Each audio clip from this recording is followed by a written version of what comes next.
आदाब। प्यारे बच्चों, आदाब. പ്രിയപ്പെട്ട കുട്ടികളെ, എല്ലാവരെയും ഉറുദു കുടുംബത്തിലേക്ക് ഹൃദ്യമായി സ്വാഗതം ചെയ്യുകയാണ്. 8ാം ക്ലാസ്സിൽ പുതുതായി ഉറുദു പഠിക്കാൻ താല്പര്യപ്പെട്ടുകൊണ്ടുവന്ന അല്ലെങ്കിൽ ഉറുദു പഠിക്കാൻ ആഗ്രഹിക്കുന്ന കുട്ടികളെയെല്ലാം ഉദ്ദേശിച്ചുകൊണ്ടുള്ള ചില ചെറിയ കാര്യങ്ങളാണ് നമ്മളിവിടെ ചർച്ച ചെയ്യുന്നത്. അഥവാ ഉറുദുവിലെ അക്ഷരങ്ങൾ, വാക്കുകൾ, വാചകങ്ങൾ ഇവയൊക്കെ ഒന്ന് പരിചയപ്പെടുക എന്നുള്ളത് മാത്രമാണ് ഇവിടെ ലക്ഷ്യമാക്കുന്നത്. കൂടുതൽ വിശദമായിട്ട് നിങ്ങൾ അതാത് ക്ലാസ്സുകളിൽ വിശദമായിട്ട് പഠിക്കുന്നുണ്ടായിരിക്കും. അതിന് മുന്നോടിയായിട്ട് ഒരു ചെറിയ പരിചയം ഉണ്ടാക്കുക എന്നതാണ് ലക്ഷ്യമാക്കുന്നത്.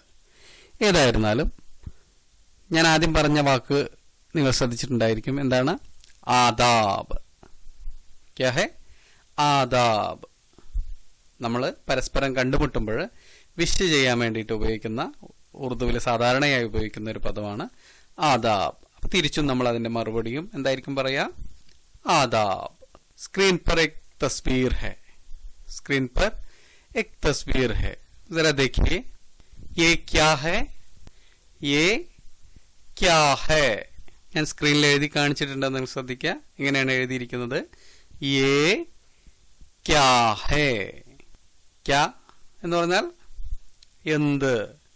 യേ ക്യാ ഹേ. ഞാൻ ഹിന്ദിയിലും എഴുതി കാണിക്കുന്നുണ്ട്, നിങ്ങളൊന്ന് ശ്രദ്ധിക്കുക. ഉറുദുവിൽ എഴുതിയതിന് സമാനമായിട്ട് തന്നെയാണ് ഹിന്ദിയിലും ഉള്ളത്. യേ ക്യാ ഹേ. ഇത് എന്താണ്. മലയാളത്തിൽ ഇത് എന്താണ്. ഇനി ഇംഗ്ലീഷിൽ പറയുകയാണെങ്കിൽ എങ്ങനെയായിരിക്കും? What is this. What is this. അപ്പൊ ഇനി ശ്രദ്ധിക്കുക. യേ ക്യാ ഹേ. യേ ഉറുമാമ്പഴം ഹേ.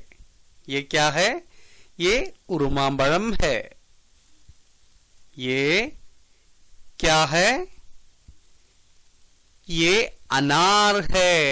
യേ ക്യാ ഹേ? യേ അനാർ ഹേ. യേ अनार है. देखिए आप अनार कैसे लिखते हैं. എങ്ങനെയാണ് എഴുതുന്നതെന്ന് ശ്രദ്ധിക്കുക.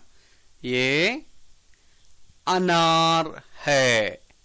അലിഫ് നൂൻ അലിഫ് റേ. അനാർ. അനാർ. യേ അനാർ ഹേ. യേ ക്യാ ഹേ? യേ അനാർ ഹേ. ഹിന്ദിയിലും ഞാനിവിടെ എഴുതി കാണിച്ചിട്ടുണ്ട്, നിങ്ങളത് ശ്രദ്ധിക്കുക. അപ്പം നിങ്ങൾക്ക് മനസ്സിലാവുന്നുണ്ടായിരിക്കും. നമ്മൾ മലയാളത്തിൽ പറയുന്നത് എങ്ങനെയാണ്? ഇത് ഉറുമാമ്പഴമാണ്. ഇത് യേ ഉറുമാമ്പഴം. അനാർ ഹേ എന്ന് പറഞ്ഞാൽ ആകുന്നു എന്നുള്ളതിന് സമാനം. ആകുന്നു.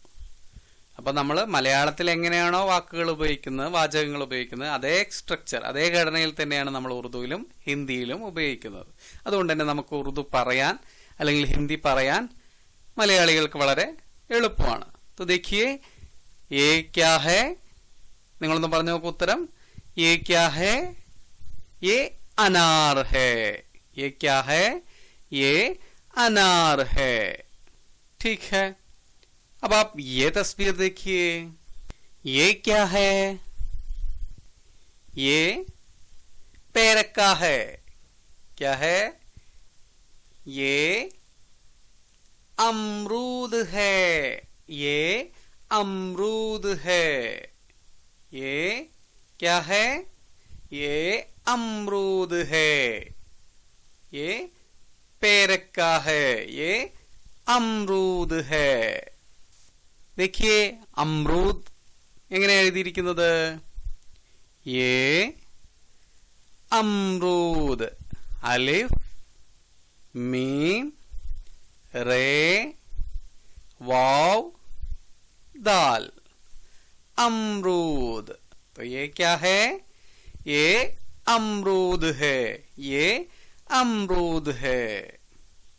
अब एक और तस्वीर देखिए. ये क्या है? ये मुंदरी है. ये क्या है? ये अंगूर है. ये क्या है? ये अंगूर है. ये अंगूर है. എങ്ങനെ എഴുതുന്നു? ये अंगूर. अलिफ नून गाफ वाव रे. ये अंगूर है. ये क्या है? ये अंगूर है. ठीक है. अब ये तस्वीर देखिए. ये क्या है? ये क्या है? ये पुलिंगा है. ये पुलिंगा है. ये क्या है? ये इमली है. ये क्या है? ये इमली है. देखिए उर्दू और हिंदी. ഉറുദുവിലും ഹിന്ദിയിലും ഈ വാചകങ്ങളൊക്കെ ഒരുപോലെ തന്നെയാണ്. എഴുത്തിലുള്ള വ്യത്യാസം മാത്രമാണ് നമുക്കുള്ളത്. तो देखिए ये क्या है? ये इमली है. ये इमली है. ये क्या है? ये इमली है. ഇംലി എന്ന് പറയുന്നത് ഉറുദുവിലുള്ള പദമാണ്. ആ പദം നിങ്ങൾക്ക് പരിചിതമാണ്.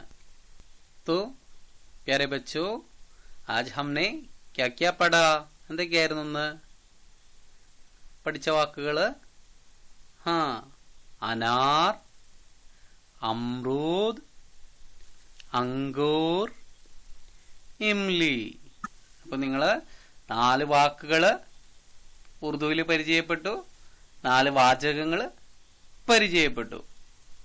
ഏ എന്ന് പറഞ്ഞാല് ഇത്, ബാക്കി ഹേ എന്ന് പറഞ്ഞാൽ ആകുന്നു. അപ്പോൾ നമ്മൾ ഈ 4 വാക്കുകൾ ഉപയോഗിച്ചുകൊണ്ട് 4 വാചകങ്ങളും പഠിച്ചു.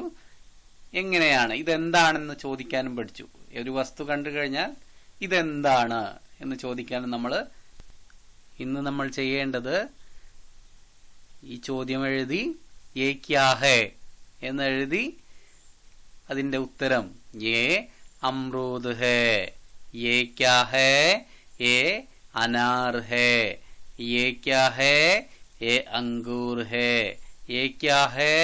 ये इमली है. ഇതുപോലെ നിങ്ങളുടെ നോട്ട് പുസ്തകത്തിൽ എഴുതി വെക്കുക.